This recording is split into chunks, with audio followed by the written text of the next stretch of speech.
I just found out my cancer is terminal and I only have months left to live, but the only person I trust to adopt my 3-year-old is my coworker, and I'm scared she'll say no. As the title says, last week I got the news that I am dying from lung cancer from my doctor. Turns out smoking since I was 15 and then upping it to 3 packs each day a few years ago was a bad idea. Stupid, I know. I thought it wouldn't come so soon though. It's stage 4 and as of now I have months to live. Please don't feel bad for me. I've done nothing good in life, except have my daughter, to really be sad about losing me. I have no family because I grew up in the foster system and aged out at 18. My daughter's father is in prison for serious crimes that even if he got out he wouldn't be allowed to be in her life. My daughter is only 3. We don't live in a good area, and when I go to work I have to leave her with an elderly neighbor that always gets her name wrong every day. I don't want her to grow up like I did in that foster care system. I feel like it's the reason why I messed up and did nothing good with my life. Yeah, I know it's not the only reason and my own stupidity caused most of my issues, but if I just had some family or a support system to keep me in check it could have been better. I just want to give her some chance to have a better shot than I did. The thing is I do have an idea for who could take care of her. One of my closest friends is a coworker at my job, and she's amazing. While I'm at the bottom of the job, like if they need to lay off people I would definitely be the first to go, she's their prized worker and makes serious bank. She has a good husband and a kid. I want to ask her if she would be okay with adopting my little girl once I'm gone. But I know it won't go well. The thing is, my coworker and her family are black, and me and my daughter are white.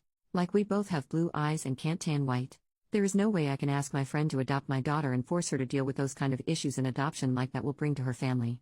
But then that just leaves my little girl to grow up like I did, in a shitty system with only a will of about $1,000 to help her, and a necklace my mother had that I'm going to give her.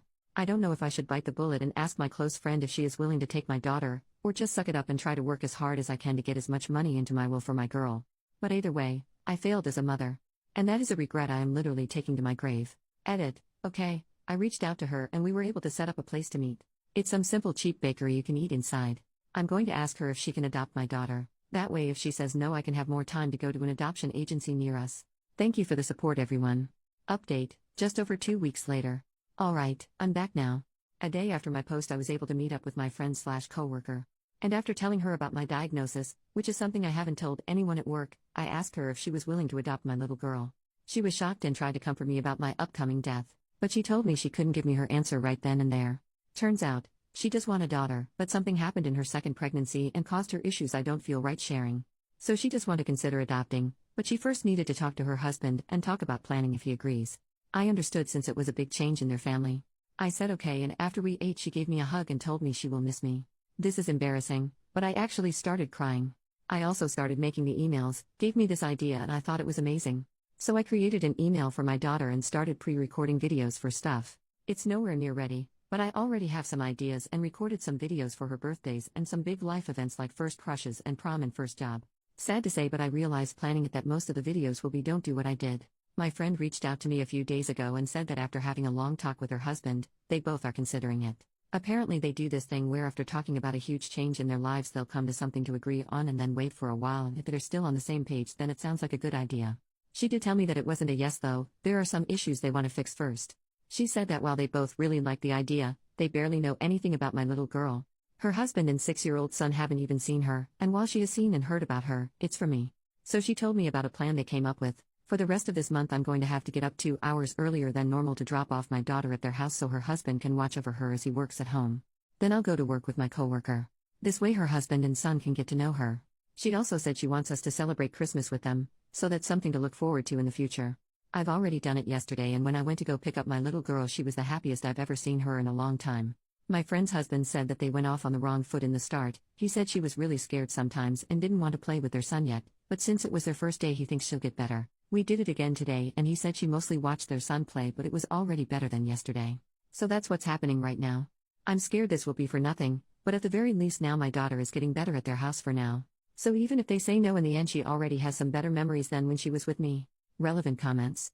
Commenter, sending you so much love sweetheart. I hope you're able to enjoy your little girl and find peace knowing she'll be with a loving family, and even if it ends up not working out, you did and are doing your best to provide her with the best possible future. Just a recommendation with the email, get a backup or backups for the videos. Be it a CD, USB, online backup or others. I have an email I use to receive only, and it goes directly to my mail app on an iPhone, so I don't directly log into the account on Gmail.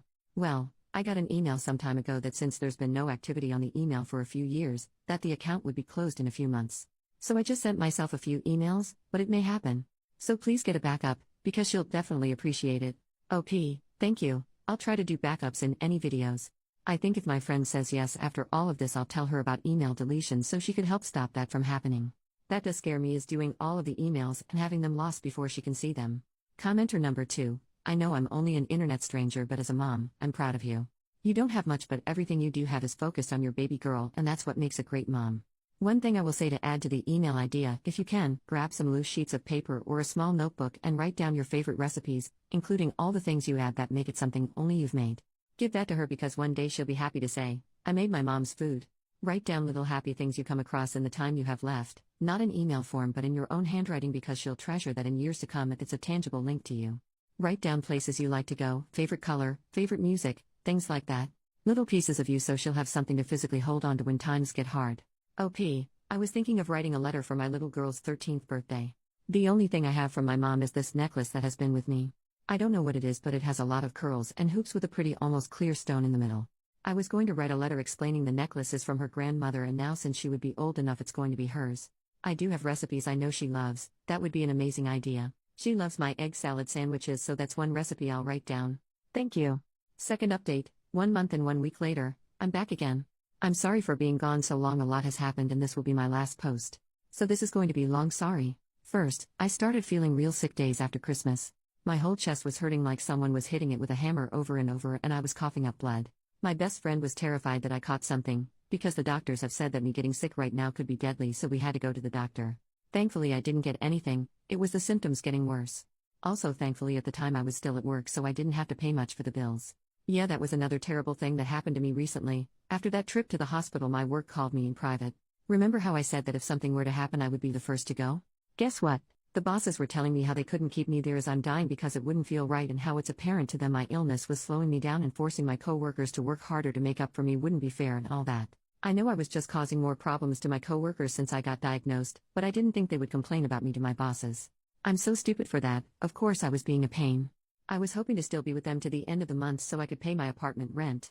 And I had barely enough money for bills, rent, groceries, public transport, and hospital bills. This is where my best friend / former coworker comes in. After testing out caring for my little girl for a few weeks and spending a big holiday with them, she and her husband actually agreed to adopt her. She was telling me about some of her plans, and I told her it would probably be for the best that my daughter moves in with them. She asked me why, and I told her our work fired me and I wouldn't be able to care for both of us with so little money. She told me we both could move in with them. They have plenty of guest rooms I could pick. I swear I tried to say no. Her family was already doing so much for us, I felt like this was too much. She told me I could be a huge help for them living there during my last months. Her husband could use the help looking after her as he works. I can help them decorate and fix up her new room, show them the foods my daughter likes to eat. So I promise I'm not going to be a bother to them, and we are hard at work getting the needed papers together for the adoption after I'm gone. Besides, me living there could help my little girl become more comfortable in her new home. And guess how wealthy her family is? They have a personal family lawyer. When I haven't been feeling sick, we've been working with him to make sure the adoption goes through. Okay, after all of that, I do want to share some other fun news. Christmas with them was probably the best Christmas my daughter and even I have ever had our entire lives. My friend's family had like 5 Christmas trees in their entire house. Thanks to my friend, I was able to make a really special Christmas gift for my daughter, a Build-A-Bear. Well, it was really a bunny, but still. I made a voice recording telling her how much I love and will always try to keep her safe. And my friend knows about the emails. I'm almost done with them actually, just a few more left. I gave her the password to both the email and this Reddit account so once I pass she could delete this one. Sorry, but I've been getting so many messages, I don't want people to message me when I'm gone. And about the messages, I've gotten a lot since I updated. Apparently my story was shared on TikTok. That's cool. It's weird I've gotten so many people reaching out to me and messaging me wanting to talk. I've never had that happen in my life. It's funny how it happens once I'm dying. Tons are saying how if my friend said no they would love to adopt my little girl. Thank you, but thankfully my friend did say yes. But if you still want to adopt, please reach out to a foster care system in your state. There are still children struggling in the system going through what I did. Give those kids the life I could never have. I've also had some saying how they would love to pay me money to help. Please don't bother. Sorry, but it feels weird accepting money. My whole life I've worked for everything I've had, so it feels wrong accepting money and help from strangers just because I'm dying. I do want to address a few messages I've gotten about race. Most were about why I cared about my friend's family and me and my daughter's race being different. It wasn't a lot, but if you called me a racist for caring about that, I want to say that my nerves about that isn't because I think me and my daughter being white makes us better than my friend. Far from it. I've seen a lot of stuff in the system and talked with other kids of different races. And those kids of different races were put into care with people who were also a different race from them. They would tell me the problems they faced from the parents, not that I'm scared my friend will do that, but also from the outside world. Being called names and insulted, one kid told me how she got screamed at by some older lady at a restaurant and the parents did try to get involved and it got into a nasty fight. So yeah, I was scared her family and my daughter would face the same bigotry the foster kids I knew from before faced. But I can't let my fears about some bigots ruin my daughter's chances. Anyways, this will be the last time I'm going to probably post on here. I don't want to waste my last days. I've thought about taking up painting again actually. I used to paint when I was in high school before I was dropped out, and once in the same school we've read a classic book about a world where books are banned. I don't remember a lot from the story, but I do remember at the ending when a character said you didn't waste life when you make something to leave behind. That always stuck with me. I want to paint something, maybe my friend could hang it up or keep it in their attic, but as long as I've left something behind, my life wasn't for nothing, right? I also need to help my friend's family and my daughter settle into their new lives. Thank you to everyone for your kindness. And goodbye. Relevant comment: what about your daughter's other parent? Grandparents? I'm sorry this is happening, but please consider family first. OP, her father is in prison for hopefully a very long time because he did a crime involving children, so even if he got out he would not be allowed around her. Not like I would want him to. And my parents are dead. Update, 6 months later, she's resting now. I've wrote and deleted this post so many times. She asked me to update for all of you when she passed and yet I couldn't until now, and for that I'm sorry. We buried her 2 weeks ago. My co-workers, our family, and even some friends she made over her life that she managed to keep in touch showed up to her funeral. When she saw the prices of what a casket and plot of land in the cemetery would cost, she had a panic attack, and so we told her we'll go with the cheapest prices. We lied about that.